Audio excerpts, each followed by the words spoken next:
ये नौजवानों के दबाव का ही परिणाम था कि राजस्थान सरकार के मंत्रियों को थाने आना पड़ा समझाइश करने के लिए। जो को भी सोचना है, जिस समाज का ये व्यक्ति है उस समाज से मैं कहना चाहूँगा ऐसे लोगों का ध्यान रखें। गृह मंत्री प्रधानमंत्री से भी मिलेंगे, उस मामले में दोबारा पार्लियामेंट के अंदर उस मामले को हम उठाएंगे और मैं स्वयं गुजरात उस मामले के अंदर में जाऊँगा।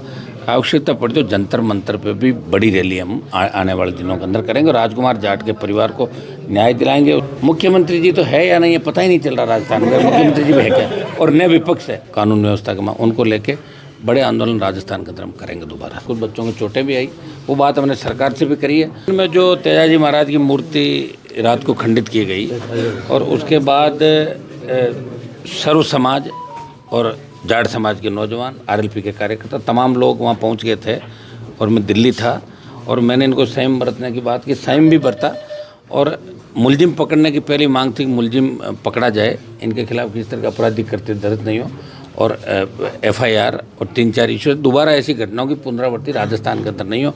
ये कानून भी राजस्थान की सरकार बनाए। ये प्रमुखता से मुद्दे थे क्योंकि किसी की भी आस्था पे, चाहे किसी समाज के लोग देवता, ये तो सबके होते हैं, लोग देवता एक समाज के नहीं होते, सबके होते हैं, किसी के प्रति। और मैं धन्यवाद उन तमाम समाजों को दूंगा जिन्होंने इस मामले के अंदर आंदोलन किया शांतिपूर्वक तरीके से। और कुछ वार्ता हमारी चल रही थी, वार्ता भी होगी, लेकिन वार्ता के दरमियान ही कन्फ्यूजन पैदा हुआ, उसकी वजह से पुलिस को बल प्रयोग करना पड़ा। हमारे कुछ बच्चों को चोटें भी आई, वो बात हमने सरकार से भी करी है। और ये नौजवानों के दबाव का ही परिणाम था कि राजस्थान सरकार के मंत्रियों को थाने आना पड़ा समझाइश करने के लिए। ये नौजवानों की जीत है और ये तेजाजी महाराज का आशीर्वाद है कि बच्चे और सर्व समाज उनके लड़ रहे थे। कल मेरा भी वहाँ जाने का प्रोग्राम, वैसे तो मामला समाप्त हो गया, मुलजिम पकड़ा गया, इनको सबको रिहा कर दिया गया और कोई मुकदमा भी दर्ज नहीं करेंगे। जैसे कमिश्नर साहब से बात हुई हमारी और सरकार से भी बात हुई है और मंत्री लोग भी यहाँ आके और बात करके गए।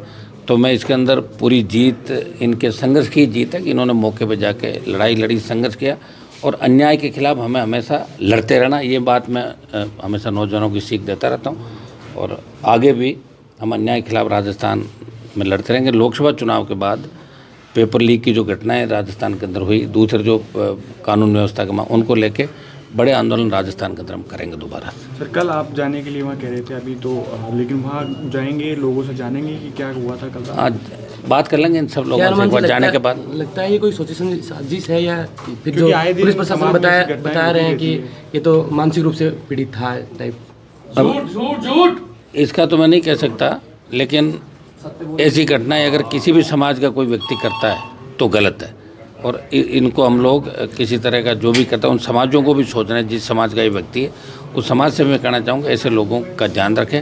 और एक व्यक्ति अगर कुछ गड़बड़ करता है तो इसका मतलब पूरा समाज उसके अंदर दोषी नहीं होता। इस बात को भी हम अच्छी तरीके जानते हैं कि कोई सड़क चलता व्यक्ति कर दे और अगर इसके पीछे षड्यंत्र है तो मैं कमिश्नर साहब से यही बात करता कि इस बात की पुख्ता रूप से पूछताछ करने के बाद पूरी जानकारी और दूध का दूध और पानी का पानी इस मामले। सर, इस मामले में प्रदर्शनकारियों के खिलाफ 2 एफआईआर हुई हैं, एक तो पेट्रोल पंप को लेकर के और दूसरी सड़क जाम को लेकर के। तो मंत्री ने कहा सड़क जाम को लेकर के तो कोई कार्रवाई नहीं होगी, लेकिन पेट्रोल पंप वाली जो एफआईआर है उस पर अनुसंधान जारी रहेगा। उसमें दिखवा लेंगे एक बार। उसमें देखिए पेट्रोल पंप पे आग लगाना, लेकिन वो बात सही है गलत है, एफआईआर दर्ज होना अलग बात है। एक बार हम बच्चों से भी बात करेंगे, सारे फुटेज देखेंगे क्या कर रहे थे। एक तो पेट्रोल पंप पे यूं ही जा रहे थे कि भाई सरकार पे दबाव बनाने के लिए, और यह उनकी मंशा क्या थी। मैं मौके पे नहीं था, लेकिन पेट्रोल पंप और आगजनी को हम समर्थन कभी नहीं करते। आगजनी, क्योंकि आगजनी जो व्यक्ति करता है तो निश्चित रूप से आसपास के लोगों को और अपने लोगों को भी नुकसान हो सकता है। तो अगर ये घटना है तो ये गंभीर घटना है, इसका हम देख रहे हैं। मैंने कमिश्नर साहब कहा इस मामले के अंदर कि बच्चों की अगर मानसिकता गलत नहीं थी तो उन पर कार्रवाई नहीं की, जो बड़ा मुकदमा लग जाएगा, उसके अंदर जांच चले। बाकी इनको लेके जा ही रहे हैं, सारी बात हो ही गई। सुबह एक बार उस इलाके का मैं दौरा भी करूंगा। प्रदेश में आए दिन ऐसी घटनाएं होती हैं, पहले भी तेजाजी पे टिप्पणियां कई लोगों ने की हैं, आज ये मूर्ति वाला प्रकरण हुआ।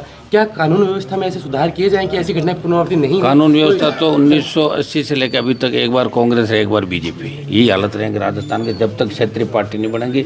और हमें तो दिल्ली में लोग ये और कहते हैं कि साहब आपका कैसा प्रदेश है राजस्थान और गुजरात दो, जहाँ तीसरी ताकत ही खड़ी नहीं हुई आज तक। ये दुर्भाग्य है कि तमाम छोटे छोटे जो स्टेट है, गोवा, मणिपुर, मेघालय, नागालैंड, अरुणाचल प्रदेश, वहाँ स्टेट पार्टियाँ होंगी, हरियाणा, पंजाब, झारखंड, आप देखिए तमाम इलाके जहाँ स्टेट पार्टियाँ क्षेत्रीय पार्टियाँ खड़ी हो गई, लेकिन राजस्थान में 70 साल में क्षेत्रीय पार्टी खड़ी नहीं हुई। क्षेत्रीय पार्टी अगर खड़ी होकर सत्ता में आती है या बराबर के विधायक लाती है तो दोनों पार्टियां जो बराबर की होती हैं उन पर अंकुश लगाया जा सकता है। इनको पता है कि अब कांग्रेस के लोग बीजेपी से मिल लिए, अभी उपचुनाव के अंदर कांग्रेस पार्टी ने बीजेपी के हिसाब से टिकट देके और अपनी पार्टी की जमानतें जब्त करा ली सब जो कांग्रेस। तो कांग्रेस बीजेपी का मिला जुला खेल राजस्थान के अंदर चल रहा है और उसका खामियाजा राजस्थान के नौजवानों को और सर्व समाज को भुगतना पड़ेगा। अभी से तैयारी हम करें कि 28 का जो हमारा मिशन है उसको हम पूरा करें और राजस्थान को फतेह करें। ये 28 का मिशन रहेगा। बे मुक्त राजस्थान, अपराध मुक्त राजस्थान, कर्ज मुक्त किसान, टोल मुक्त राजस्थान और तमाम जो लोग हैं वो खुशी से राजस्थान के अंदर है। जो हमारे सपनों का राजस्थान था, जब विश्वविद्यालय के अंदर पढ़ते थे तो बाहर से हज़ारों बच्चे, विदेश से बच्चे विश्वविद्यालय के अंदर एडमिशन लेने के लिए आते थे। हमारा मेयो अजमेर का और जो वनस्थली, दूसरे ऐसे सैकड़ों राजस्थान के स्कूल थे जहाँ बाहर से बड़े लोग अपने बच्चों के एडमिशन कराते थे, लेकिन अब इसलिए नहीं कराते कि यहाँ गैंगवार की घटनाएँ बढ़ गई। आए दिन जिस तरह की गुंडागर्दी हो रही, जिस तरह ड्रग्स, पंजाब का कंपटीशन राजस्थान कर रहा है, ड्रग्स में नौजवान बर्बाद हो रहा है, तो लोग राजस्थान की बिगड़ती हुई कानून व्यवस्था को लेकर अपने बच्चों के एडमिशन यहाँ नहीं कराना चाहते। राजस्थान के माथे पे जो एक कलंक लगा है उसको हम मिलकर धोएंगे और नया राजस्थान बनाएंगे। मुख्यमंत्री को भी बार बार जेल से धमकियां मिल रही हैं। मुख्यमंत्री जी तो है या नहीं ये पता ही नहीं चल रहा राजस्थान में, मुख्यमंत्री जी भी है क्या, और न विपक्ष है। ऐसी सरकार, ऐसी सरकार जिसमें न पक्ष है न विपक्ष है, ये पहली बार देखने को मिल रही है इतिहास के अंदर। हनुमान जी, एक यूपीएससी के छात्र की भी हत्या हुई थी गुजरात के अंदर। गुजरात के अंदर राजकुमार जाट की जो हत्या हुई है, उसको लेके लोकसभा सबसे पहला ट्वीट ही आपने देखा होगा देश के अंदर, शायद मैंने किया, और उसके अंदर हम प्रयास करेंगे उस मामले को सीबीआई को सौंपा जाए। गृह मंत्री, प्रधानमंत्री से भी मिलेंगे उस मामले में, दोबारा पार्लियामेंट के अंदर उस मामले को हम उठाएंगे और मैं स्वयं गुजरात उस मामले के अंदर में जाऊँगा।